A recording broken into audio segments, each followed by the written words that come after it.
¿Cómo están? Bienvenidas, bienvenidos. Les damos la más cordial bienvenida a nuestro programa, capítulo número 49, ya de Con Ojo Clínico, este espacio que llevamos haciendo hace más de un año, ¿cierto?, en nuestro canal Uchile TV, entregándoles información, recomendaciones, contenido de calidad en torno a la salud. En el día de hoy vamos a estar hablando, ¿cierto?, con especialistas en torno a las bajas temperaturas, qué recomendaciones hacer, qué pasa con las enfermedades respiratorias, y también en una segunda parte vamos a hablar sobre el tabaquismo. Hace algunos días se conmemoró, ¿cierto?, el Día Mundial para dejar de fumar, contra el tabaquismo, ¿cierto?, para no fumar, y vamos a estar hablando sobre ese punto importante, ¿cierto?, cómo ayudar a quienes hoy tienen esta complicación, que no saben cómo dejar de fumar. Bueno, de eso vamos a estar hablando también con una especialista. Como siempre, agradecerles a todas, a todos por ser parte de nuestro programa, donde vamos a estar entregándoles algunos consejos, datos de utilidad, también algunos espacios donde especialistas nos entregan también sus recomendaciones. De esta forma, entonces, comienza un nuevo capítulo de Con Ojo Clínico acá en Uchile TV. Y como es habitual, para iniciar, ¿cierto?, nuestro programa, vamos a comenzar con la nota que nos prepara siempre el periodista Aldo Vidal, para hablar de la contingencia, qué ha pasado en estos días con el COVID-19, estamos con cifras también importantes, qué han dicho las autoridades. Bueno, de eso y más nos cuenta en la siguiente nota Aldo Vidal.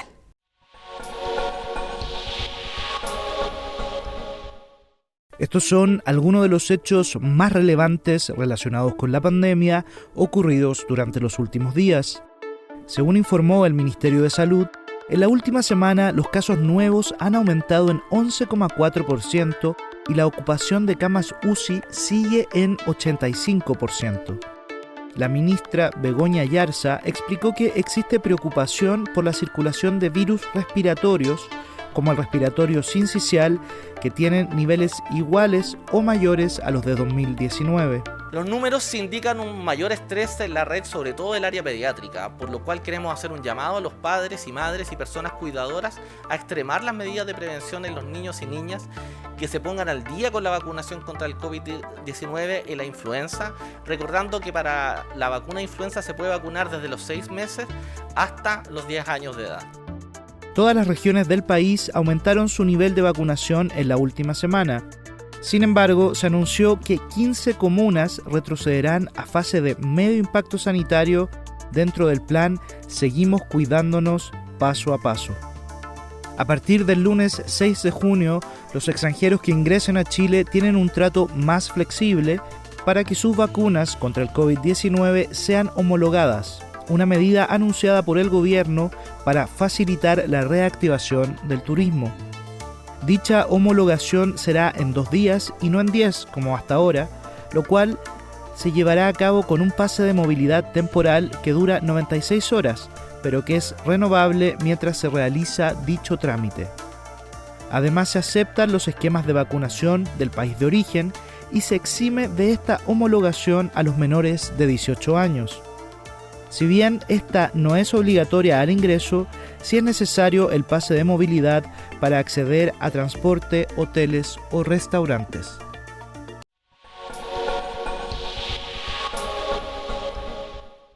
Y tenemos a nuestra primera invitada. Ella es Loreto Núñez, epidemióloga y también académica de salud pública de la Universidad de Talca. ¿Cómo está, profesora? Muchísimas gracias por acompañarnos en el programa.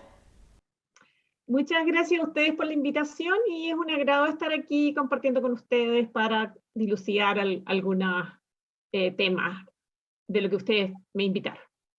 Así es. Puntualmente, profesora, la idea es hablar sobre las bajas temperaturas. Hemos visto, ¿cierto?, en nuestro país, principalmente en la zona centro-sur, ¿cierto?, bajas temperaturas, días bien heladitos, ¿cierto? Y lo primero es hablar sobre si existe alguna relación, cuál, ¿cierto?, entre las bajas temperaturas, el frío y también las enfermedades respiratorias.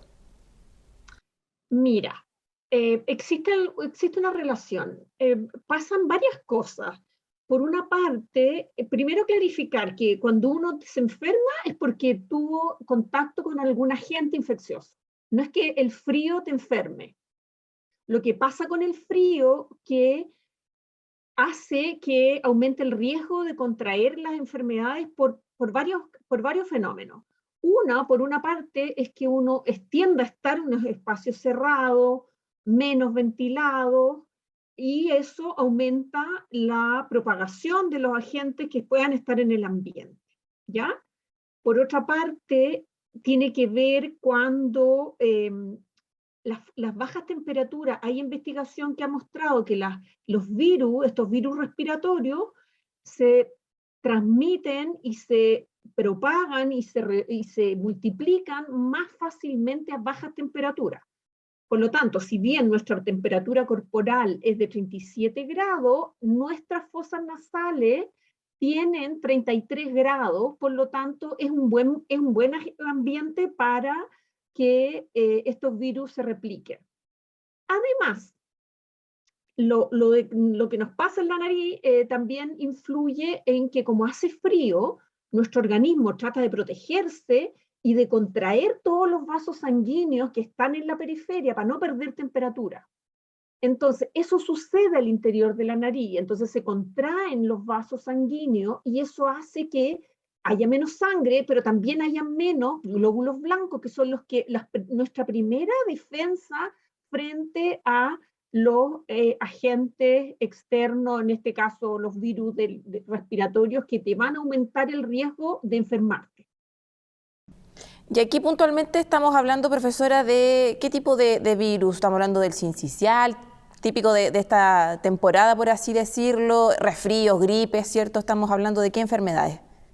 Mira, la verdad que en esta época todas las enfermedades respiratorias, yo estuve mirando la vigilancia epidemiológica que hace el Instituto de Salud Pública respecto de cuáles son los virus que están circulando, y bueno, a diferencia del año pasado que teníamos casi exclusivamente COVID, ahora tenemos otros virus circulantes, como está el virus sincicial, que afecta especialmente a los niños.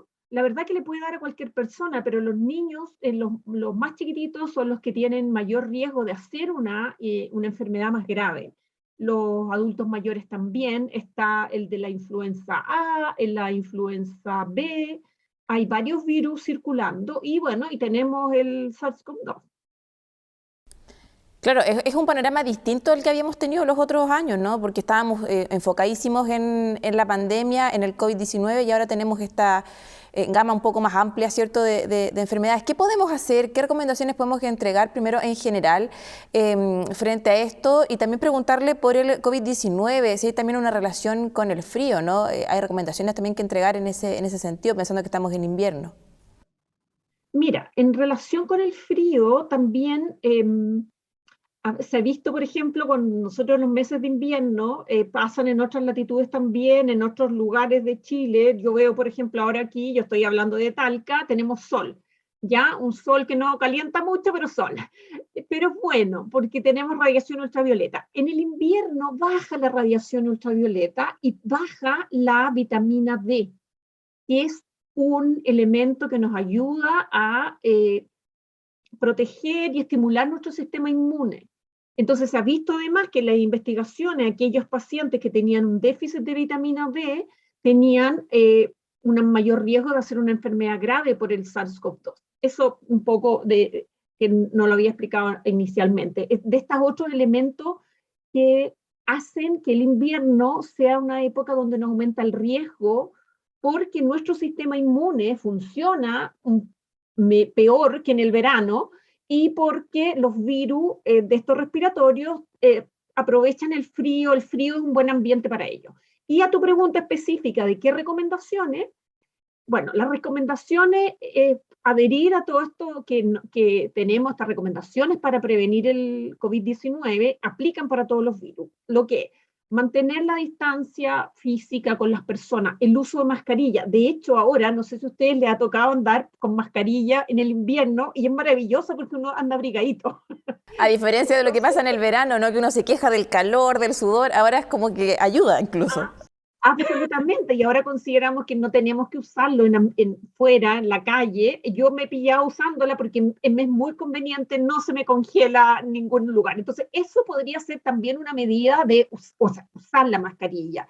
Si estás en lugares cerrados, obviamente, yo lo que me he dado cuenta es que la gente como que se le olvida que estamos en pandemia todavía, y esto del frío los hace menos propensos a ventilar los ambientes. Y ventilar el ambiente no es abrir la ventana, sino que generar una corriente de aire. Tienes que abrir la ventana y otra cosa más dentro de donde estés para que circule el aire, ¿ya? Y eso en invierno es difícil, es muy complejo.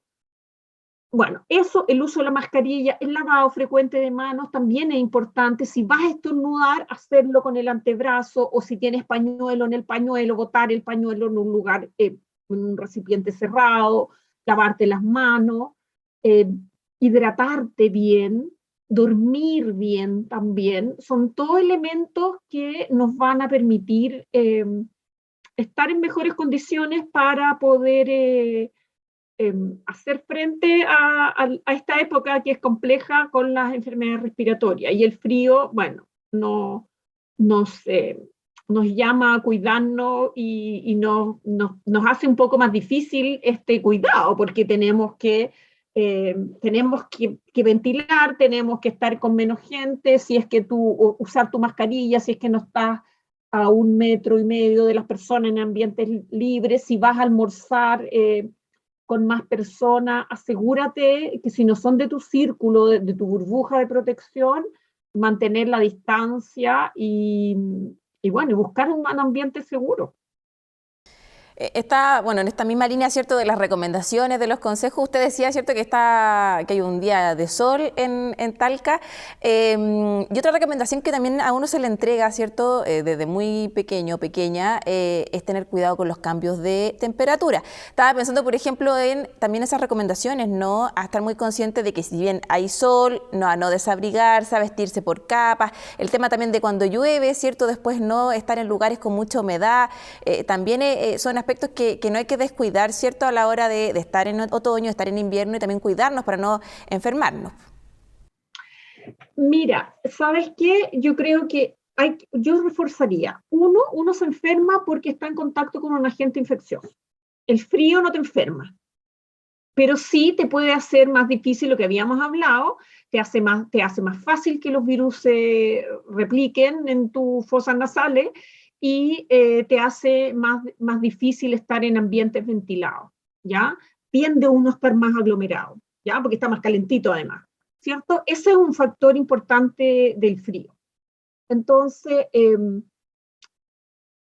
eso es como lo fundamental, tenerlo claro, ¿no? Y que considerar que existen otros factores que van a aumentar nuestro riesgo de hacer una enfermedad. Y bueno, y si eres una población de riesgo, que necesitas recibir una vacuna para la influenza, yo también recomendaría que la gente adhiera a esa recomendación, porque hay gente que puede hacer una enfermedad grave, ¿no? Claro, sobre todo, por ejemplo, las personas mayores, los niños también, o personas que tengan alguna enfermedad de base. Estábamos hablando del frío, pero también hablemos del calor. La calefacción también es otro factor que puede influir, ¿cierto? Estoy pensando en personas que se calefaccionen, ¿cierto?, con leña, carbón, braseros, algo que también se ve harto en la séptima región, pensando en los lugares más rurales. Sí, esta contaminación intradomiciliaria, ya que nosotros tenemos por el uso de quema de leña o de estos otros elementos de calefacción que queman, claro, te mantiene un ambiente contaminado, y eso hace que pueda también tener problemas para tus vías respiratorias. Sobre todo, bueno, nosotros acá ya hemos tenido emergencias ambientales, aquí se usa todavía la quema de leña, y la verdad que en las ciudades es bien irrespirable.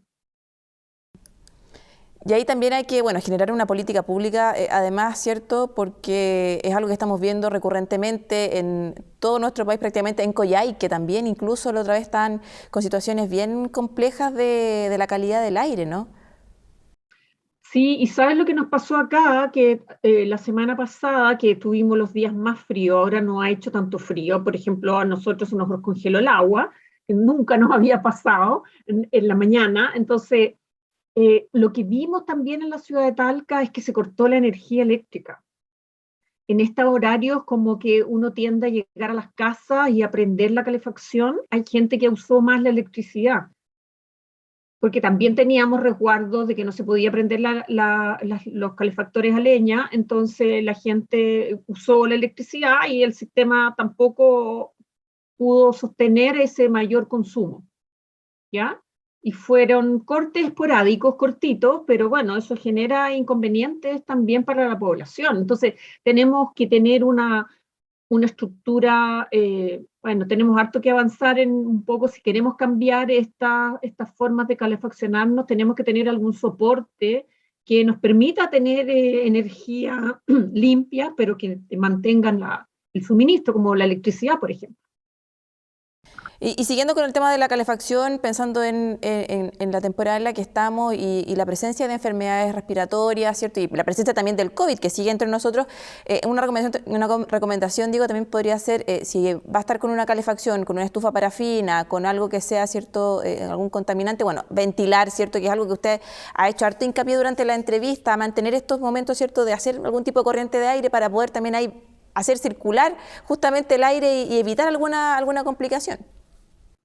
Exactamente, uno debería ventilar, abrir las ventanas cuando vas a hacer la cama o vas a ordenar la casa, hay que abrir las ventanas para que se renueve un poco el aire, y si tienes estas estufas o calefacción, porque imagínate que también puede haber gente que se calienta con brasero. No sé si uno lo veía antiguamente en los campos, pero es una energía barata, ¿no? Hay gente que no tiene para poder pagar cosas que son más caras. Entonces, recurren a esto, no porque sean malas personas ni nada, porque es una forma de tener calor en momentos que son muy complejos. Entonces, también hay que ventilar. Bueno, no recomiendo lo del brasero, porque eso tiene además, emite un gas que puede ser tóxico, ¿no? Y que te puedes desmayar y te puedes sentir mal. Va a acudir a los centros asistenciales, así que no es recomendable para nada, ¿ya? Hacer eso. Y tener, bueno, la ventilación periódica, ¿no? Claro, en la noche sí es difícil, pero trate de ventilar durante el día, cosa que en la noche cuando ya esté más helado, porque baja más la temperatura, se entra el sol y hace más frío, ya por lo menos tener tu casa ventilada. Aprovechar incluso esos rayitos de sol que tienen durante el día. Profesor, usted lo señalaba, la importancia también de la vacunación, el llamado a que quienes no se han colocado, ¿cierto?, sus dosis de refuerzo, que lo hemos visto muy, muy presente en las autoridades, y también seguir las otras campañas como la influenza, que también es una enfermedad, ¿cierto?, muy de esta temporada. Absolutamente, las vacunas se ha demostrado que protegen, no solo para el COVID-19, nuestros esquemas de vacunación salvan vida, ha permitido que los niños se desarrollen y crezcan, que no se mueran muy pequeñitos como sucedía antes cuando no teníamos vacuna. Lo que pasa con las vacunas es que la gente se olvidó cómo era el mundo sin vacuna, ¿ya? Donde la mortalidad infantil era alta y donde la mortalidad de los adultos mayores también era alta por enfermedades respiratorias, y ahora eso, como hemos avanzado en salud pública en ese aspecto, la gente como que se olvidó de que son buenas, ¿ya? Y por eso es importante mantener tu esquema de vacunación al día, para el COVID-19, que te toque tu refuerzo después de por lo menos 6 meses que hayas recibido tu última vacuna. Deberías estar atento cuando te va a tocar. La vacuna del COVID ha sido un ejemplo de estas políticas universales donde toda la población tiene acceso, y ha sido uno de los éxitos de esta campaña, ¿no? Que no hay una vacunación para ricos ni una vacunación para pobres, sino que tenemos todos los mismos derechos y los mismos lugares donde nos podemos atender, y ha funcionado perfecto. Entonces, hay que hay que tener al día el esquema de vacunación. Es importante, ¿cierto?, seguir esa recomendación.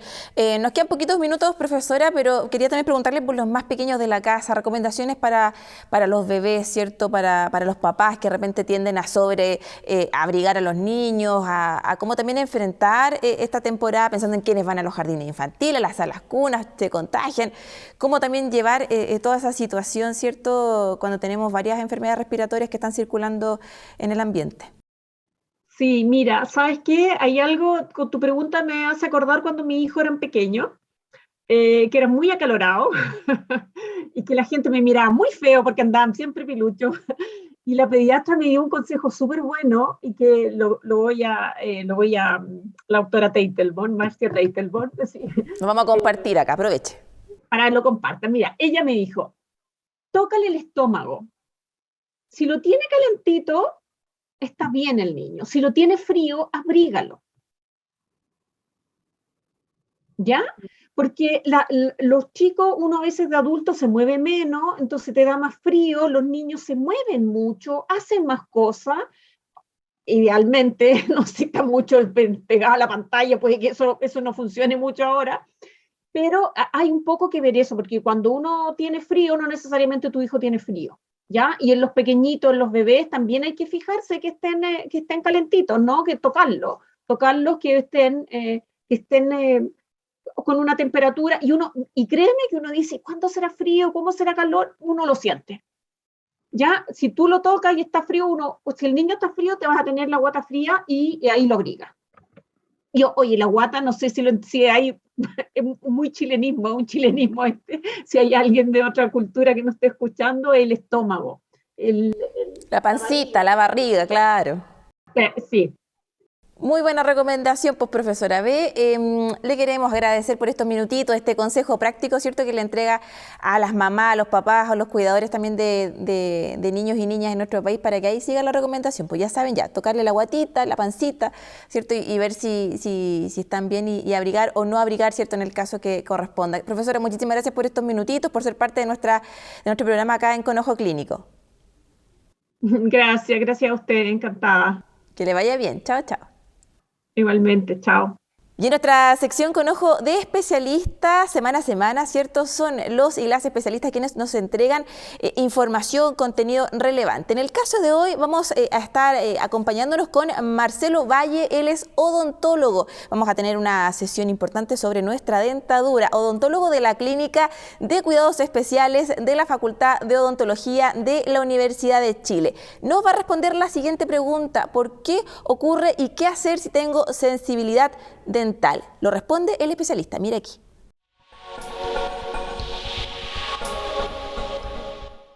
La sensibilidad dentaria, por un lado, tiene causas orgánicas, pero también hay una interpretación del dolor que es diferente caso a caso.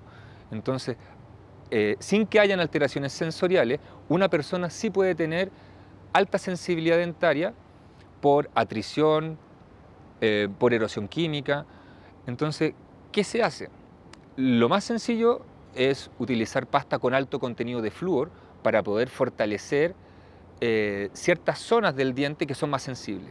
Pero hay que considerar cuál es la alimentación, qué dieta está llevando ese paciente. Porque si hay mucho consumo de productos ácidos o con un pH muy bajo, no va a ayudar, ¿sí? Entonces va a ir en detrimento de su salud, va a aumentar la sensibilidad. Si el paciente, por ejemplo, tiene bruxismo y aprieta mucho los dientes, claro, la causa es otra. La causa es que hay que buscar por qué está apretando tanto los dientes. Entonces, en ese caso tendríamos que ver qué causas psicosomáticas están provocando esto y no solo usar un plano de alivio oclusal. Entonces, hay que ver caso a caso cuál es la causa de esa sensibilidad. Lo más sencillo y lo que se utilizaría con casi cualquier paciente sería una pasta de dientes con alto contenido de flúor. Pero recuerden que hay que analizarlo caso a caso. No es una receta que sirva para todos. Por eso es importante ir al odontólogo para que en el caso de usted le digan por qué tiene esa sensibilidad y qué puedo hacer para que usted se mejore. No es una receta para toda la población. Eso es una falacia, así que tengan mucho ojo con eso.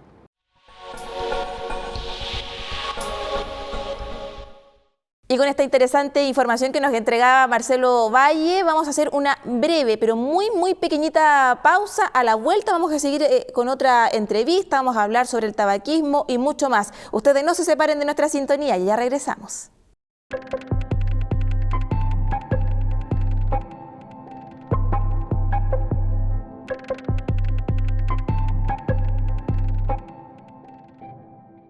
Y estamos de vuelta ya desde nuestra breve pausa, ¿cierto?, comercial acá en Uchile TV. Vamos ahora a hablar sobre el tabaquismo, pero antes Francisco Contreras nos preparó un informe donde nos introduce al tema que vamos a abordar con la siguiente especialista. Mire.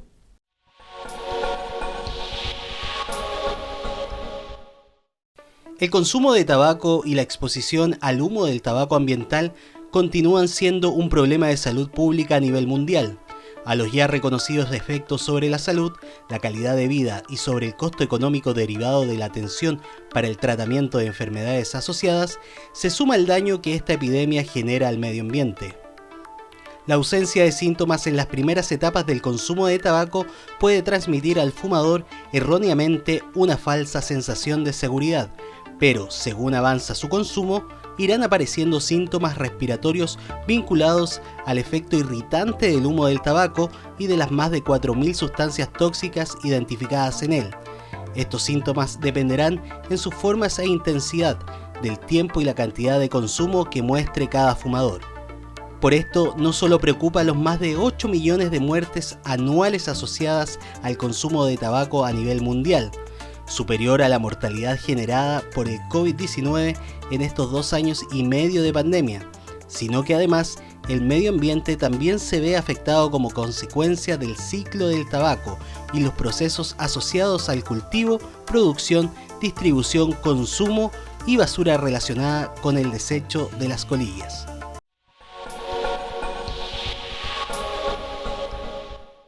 Y después de esta nota, cierto, que revisábamos en voz de Francisco Contreras, ustedes están viendo ahí en pantalla nuestra invitada. Ella es Verónica Iglesias, jefa del programa de epidemiología y académica de la Escuela de Salud Pública de la Universidad de Chile. Además, ella es integrante del nuevo Consejo Asesor para el Control del Tabaco, del que le vamos a estar preguntando en los próximos minutos. ¿Cómo está, profesora? Muchísimas gracias por acompañarnos. Hola, muchas gracias, gusto de acompañarlos hoy día. Profesora, queremos aprovechar al máximo estos minutitos, ¿cierto?, de conversación. Partamos explicando, ¿cierto?, qué efectos puede llegar a producir el tabaquismo en el organismo, ¿cierto?, en las personas.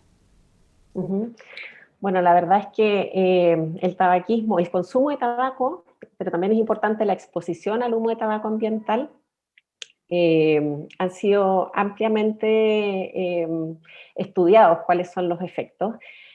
Tal vez los más conocidos son varios tipos de cáncer, cáncer de pulmón, cáncer de esófago, de boca, de laringe, pero también hay otras enfermedades que tal vez han sido menos destacadas y que es importante que la población conozca, ¿ya? Por ejemplo, está muy relacionado con la piel, ya algunos efectos en la piel, cambios de color, ya probablemente las personas que consumen tabaco hace mucho tiempo se genera una resequedad en la piel, algunas arrugas adicionales. También se ha relacionado con disfunciones sexuales y de fertilidad. También se ha relacionado con deterioro dental, gingivitis, ya, cataratas, y algunos trastornos como por ejemplo la depresión, ¿ya? Así es que mucho más allá de, digamos, de cáncer, que es lo que tradicionalmente se ha asociado, existen más de 50 patologías con las cuales se ha demostrado su efecto, y por eso es un factor de riesgo tan importante, porque es un factor de riesgo que es prevenible, ¿ya? Y que por lo tanto se requiere abordar con mucha fuerza para evitar que tanto los jóvenes se inicien en este consumo, dado su alto nivel de adicción. Eso. De hecho, profesora, a raíz, ¿cierto?, de la conmemoración que tuvimos hace algunos días del Día Mundial Sin Tabaco, publicó usted misma una columna en la página de la Escuela de Salud Pública de la Universidad de Chile que lleva por título, ¿cierto?, cómo enfrentar la epidemia del consumo del tabaco, y ahí usted hacía un punto bien relevante y lo estaba recién señalando, por eso me parece importante también destacarlo, que todos los esfuerzos, ¿cierto?, deberían estar concentrados en prevenir el consumo, sobre todo en los niños, las niñas y en los adolescentes, para que no se inicien tempranamente, ¿cierto?, en el consumo. ¿De qué manera fortalecer esto? ¿Qué campañas tenemos que levantar? ¿Cómo también, ¿cierto?, desincentivar el consumo de tabaco en la población joven? Ujú. Sí, bueno, justamente creo que esa es una de las áreas más importantes a fortalecer, el desincentivar el inicio del consumo. Ya la edad promedio de inicio de consumo habitual está en alrededor de los 13 años, tanto en niñas como en niños. ¿Ya? Y eso significa que muy tempranamente los chicos se inician en el consumo, pero puede que, digamos que años antes, ellos hayan estado expuestos al humo de tabaco ambiental, ¿ya? Y esto entonces muestra que la exposición es de tipo crónico. Nosotros hemos hecho estudios en niños de menor edad, incluso en guaguas de 1 año, y hemos detectado concentración de nicotina en el pelo. ¿Ya? Eso no es porque los niños fumen, sino que es la exposición al humo de tabaco ambiental. Y no hay un nivel seguro de exposición. ¿Ya? Eso es súper importante que la población lo sepa. No hay un nivel seguro de exposición. Por eso que hay que evitar la exposición en niños al humo de tabaco ambiental digamos, y en esta edad de 13 a 14 años, incluso antes, generar, digamos, educación no solo para, para evitar el consumo de cigarros, sino que también estilos de vida saludables, ¿ya? Pero en particular con el humo de tabaco ambiental o con el consumo de tabaco es muy importante, además de, digamos, de desincentivar el inicio, que el Estado, que Chile en este caso tenga, digamos, algunas estrategias un poco más de tipo estructural, de manera de que, digamos, no solamente dependa de si que los chicos quieren iniciarse o no, sino que hayan más barreras estructurales para desincentivar, digamos, este inicio. ¿Cuáles son estas barreras? Bueno, Chile, digamos, a pesar de que digamos, firmó este convenio marco para el control de tabaco en el año 2003, lo ratificó en el año 2005, y digamos, se han ido implementando una serie de medidas, ¿ya? Que han permitido efectivamente disminuir el consumo, la prevalencia de consumo.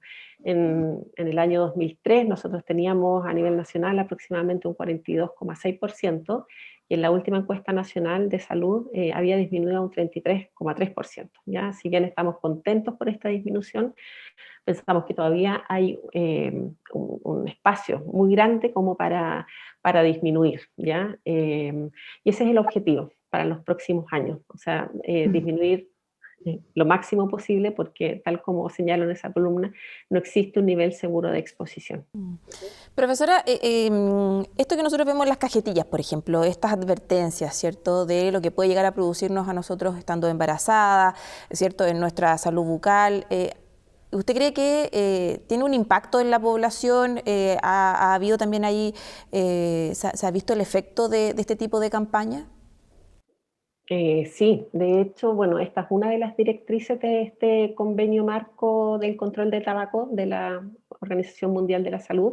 Esa es una de las áreas en las cuales se ha identificado que hay un buen, digamos, que implementarlo tiene un efecto positivo en términos de disminuir, así como, por ejemplo, el aumento de los impuestos, ya que también es una de las directrices que ha demostrado buenos efectos. Se ha visto que por cada 10% de aumento de los impuestos, la disminución en el consumo de tabaco podría disminuir en un 4%. Y en ese aspecto quisiera considerar que, a pesar de que, digamos, que los impuestos pueden ser altos, eso de ninguna manera cubre todos los gastos económicos, tanto directos como indirectos, que están relacionados con los tratamientos de personas que sufren algún tipo de patología relacionada con el consumo de tabaco. ¿Ya? Así es que eso es un aspecto súper importante que es necesario considerar y que en otros países, digamos, se ha avanzado bastante con este aumento de los impuestos. En Chile aumentó, ¿ya? Sin embargo, creemos que aún hay espacio para aumentar y pensamos que eso sería un buen desincentivo, sobre todo para los más jóvenes, ¿ya? Ujú. Profesora, vamos desglosando. Hay hartos efectos que tiene el tabaco, ¿cierto? Estábamos diciendo recién de las enfermedades, ¿cierto? Ciertas patologías asociadas, no sé, el cáncer al pulmón, por ejemplo, por dar un ejemplo, ¿cierto? El tema también de nuestra piel, las uñas, los dientes, ¿cierto? Acá se marca si uno consume altas dosis de tabaco, de cigarrillos, ¿cierto? También se marcan algunas arruguitas, bueno. Y también hay un efecto medioambiental, ¿no? El hecho, por ejemplo, de las colillas, que si nosotros las depositamos y las dejamos en el suelo, en la tierra, eso también puede generar una complicación al ecosistema. Si pudiera profundizar también en esa arista de los efectos medioambientales que tiene el consumo del tabaco. Ujú. Sí, bueno, lo primero es, bueno, el humo que se libera al medio ambiente. ¿Ya? El humo que se libera, como es un humo que se produce debido a una combustión incompleta de la punta del cigarrillo, es un humo mucho más tóxico, ¿ya? Y por lo tanto, esa es la primera contaminación, ¿ya? Bueno, esa es la primera contaminación relacionada con el consumo, porque en realidad ya previamente cuando se cultiva, ya hay, digamos, utilización de fertilizantes, eh, también durante el proceso, digamos, de producción, ya el hecho de tener que cultivar o el hecho de tener que utilizar ciertos árboles para la generación de papel que luego va a envolver esos cigarrillos o también, digamos, los envases, ya todo lo que es la distribución ya de los cigarrillos y bueno, finalmente el tema del consumo de la liberación de este humo tóxico al ambiente. Hay que decir que el humo de tabaco ambiental o el consumo de tabaco es el contaminante más tóxico al interior de las casas, por ejemplo.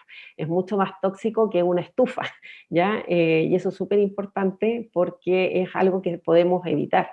¿Ya? Es mucho más tóxico también que la contaminación, digamos, ambiental, ¿ya?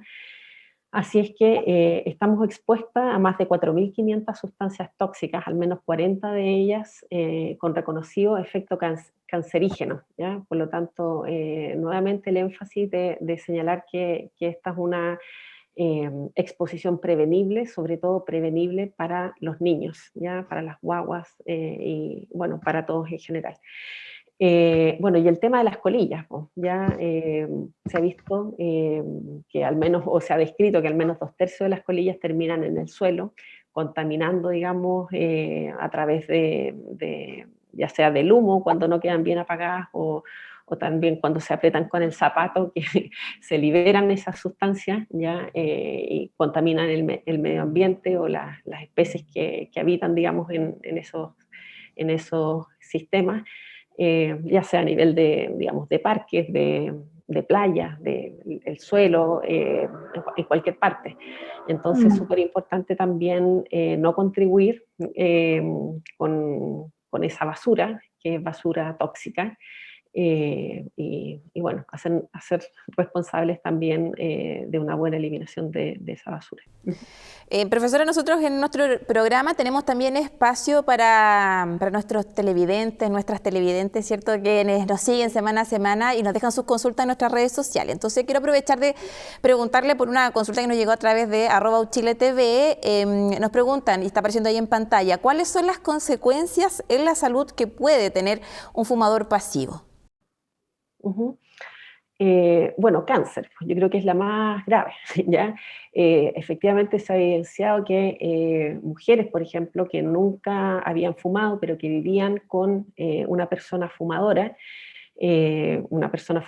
digamos, de tipo crónica, experimentaban o desarrollaban cáncer, y eso ha sido no solamente descrito para cáncer de eh, pulmón, sino que para otros tipos de cánceres, ¿ya? Hay que mencionar que acá se ha descrito, se reconoce el humo de tabaco secundario, ¿ya? Uno puede estar como expuesto al humo de tabaco primario, que es el humo de tabaco cuando una persona fuma, ¿ya? O digamos en presencia de otra no fumadora, ¿ya? Un no fumador que está en presencia de un fumador que fuma delante de él, que eso tal vez es lo más común, pero también se reconoce el humo de tabaco, digamos, en la exposición al humo de tabaco secundario, ¿Ya?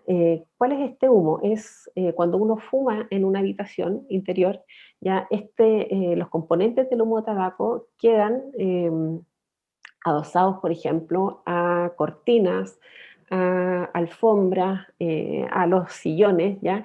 Y claro, esto no, digamos, cuando ingresan nuevamente personas a esos lugares, incluso esas personas pueden quedar expuestas a este humo de tabaco secundario. ¿Ya? Y ese humo de tabaco secundario también ha sido relacionado con este tipo de enfermedades. Entonces, insisto en que no solo la exposición primaria, sino que también la exposición a humo de tabaco secundario es importante, y por eso la necesidad digamos, de evitar que se fume al interior de los lugares, sobre todo en las casas, que en este momento sigue siendo como la principal fuente de exposición para los niños. ¿Ya? Afortunadamente ya no se permite fumar al interior digamos, de instituciones públicas, de colegios, digamos, instituciones de salud y otro tipo de instituciones, al interior de otros tipos de instituciones, pero para los niños la principal fuente de exposición es justamente el hogar. ¿Ya? De ahí la importancia de poder educar y poder que los padres sepan que a pesar de que ellos salen a fumar fuera, ¿ya? Y cierran la ventana, ¿ya? Al abrir la ventana ese aire ingresa o ingresa junto con ellos porque va la nicotina o sea, al pelo o a la ropa, y por lo tanto también de esa manera se pueden exponer sus niños. Y se ha Sí, visto que... sí. Sí, no, profesora, solo quería complementar lo que estaba señalando, que cuando uno revisa publicidades, spot, ¿cierto? Películas, teleseries de años atrás, uno veía que se consumía un cigarro en una, no sé, en una escena de una teleserie o en el colegio, de repente en la sala el profesor se fumaba un cigarro. Son cosas que nos parecen, ¿cierto?, hoy día muy raras, muy anormales, pero hace un par de años atrás eso todavía sigue existiendo. O ir a un restaurante o a una discoteca, ¿cierto?, y todos fumando adentro, y cuando se puso esta norma, ¿cierto?, que prohíbe esta situación, uno se dio cuenta de que, claro, que aunque uno no fumaba, por ejemplo, uno llegaba a la casa, pero con el olor, ¿cierto?, del humo del cigarro impregnado en la ropa. Eso también es bien relevante de destacar, ¿no? Sí, eso ha sido un tremendo avance. Yo creo que eso ha sido un tremendo avance también a nivel ocupacional, porque efectivamente los trabajadores que laboraban en bares, en restaurantes, en este tipo de locales, estaban expuestos de manera involuntaria a este contaminante tóxico, ¿ya? Y por lo tanto eso no podía ser que, digamos, que no hubiera una ley que los protegiera frente a esta exposición digamos, que tiene un reconocido efecto cancerígeno. Así que yo creo que eso ha sido un tremendo avance que se ha ido... que se implementó en el año ya 2013 y que efectivamente ha servido para disminuir la exposición a humo de tabaco ambiental, tanto para los fumadores como para los no fumadores, ¿ya? Yo creo que, y para las mismas personas, el hecho de no poder fumar al interior de este tipo de locales también colabora en disminuir un poco el consumo. Tenemos varias preguntitas, profesora. Preguntarle, por ejemplo, cuántos cigarros al día o a la semana pueden llegar a considerarse un peligro para la salud. Hay quienes dicen, no, o uno escucha, ¿cierto? No, si yo me fumo uno nomás en la noche, como para relajarme. ¿Cuál es la cifra? Bueno, obviamente no fumar, pero si hay alguien que se fume una cajetilla al día, me imagino que hay un riesgo y un peligro mayor a alguien que quizás haga un consumo social. Claro, como tú dices, o sea, no hay un efecto, no hay una exposición que sea segura, ya, eso es lo primero, ya, pero obviamente si las personas consumen cigarrillo mientras menor sea la dosis, es mejor, ya, este es un tóxico que está muy demostrado en la relación dosis-efecto, por lo tanto, a mayor dosis de exposición o mayor dosis de consumo de tabaco, los efectos pueden ser mayores. Y el problema es que los efectos no se ven de manera inmediata, como en otros, digamos, tóxicos. Los efectos se ven, el efecto es mucho más retardado, es un efecto crónico a largo plazo. Por lo tanto, la percepción de riesgo de la gente es muy baja, sobre todo de los jóvenes. Por eso que es muy importante, y insisto, en tratar de prevenir el inicio, ¿ya? Porque una vez que se inician en el consumo es muy difícil dejarlo, dado sus propiedades, digamos, adictivas. O sea, la nicotina es muy adictiva. ¿ya? Bueno, y para los que ya llevan muchos años consumiendo, tampoco existe un tratamiento, que esa es una de las directrices en las cuales hay que avanzar. Tampoco hay tratamiento digamos, que se provea de tratamiento para quienes deseen dejar de fumar. Ya es muy complejo, por eso creemos que lo mejor es evitar iniciarse. Profesora, sobre esto mismo, aprovechando, los vaporizadores o estos cigarrillos eléctricos, electrónicos, ¿pueden ayudar a la hora de ir, de dejar el tabaco, dejar el cigarro, ¿cierto? La nicotina, todo esto que nos genera esta adicción? ¿Nos puede ayudar? No, la verdad es que no, no, ya contienen de todas maneras sustancias que son tóxicas y que se ha demostrado que han tenido efectos mucho más graves. De hecho, son dispositivos que no están autorizados acá en el país, ¿ya? Y que por lo tanto tampoco debieran ser una alternativa para dejar el consumo. Ya creemos que lo mejor es definitivamente dejarlo, digamos, de raíz, tratar de que el país, digamos, se ponga con estos tratamientos para quienes efectivamente quieren dejar de fumar, para ayudar en la cesación. Y por otro lado, desincentivar mediante distintas directrices el inicio y bueno, digamos, todo el lobby que se hace justamente para mantener este consumo. Creemos que también tiene que ser trabajado de manera mucho más intersectorial, porque no tan solo el Ministerio de Salud acá es el llamado digamos, a poner fuerza en esta área, sino que también el Ministerio de Educación, el Ministerio del Medio Ambiente y otras instituciones que puedan colaborar para evitar o para desincentivar el inicio y bajar las frecuencias lo más posible de consumo. Nos queda muy poquito, nos queda como un minuto, pero no le quiero dejar de preguntar, profesora, por el Consejo Asesor para el Control del Tabaco. Cuéntenos quiénes lo integran y cómo van a trabajar también en este tema. Sí, bueno, estamos muy contentos por este Consejo Asesor. Tuvimos la primera reunión la semana pasada. Participan justamente, nos invitaron a participar desde la academia, desde la sociedad civil, desde el Ministerio de Educación, Ministerio de Salud, el Foro Nacional del Cáncer, distintas personas que han estado durante mucho tiempo trabajando en esto digamos, en tratar de proponer ya y en tratar de justamente trabajar para que la frecuencia de consumo de tabaco sea menor en nuestra población, así que estamos muy contentos de que se haya conformado este consejo.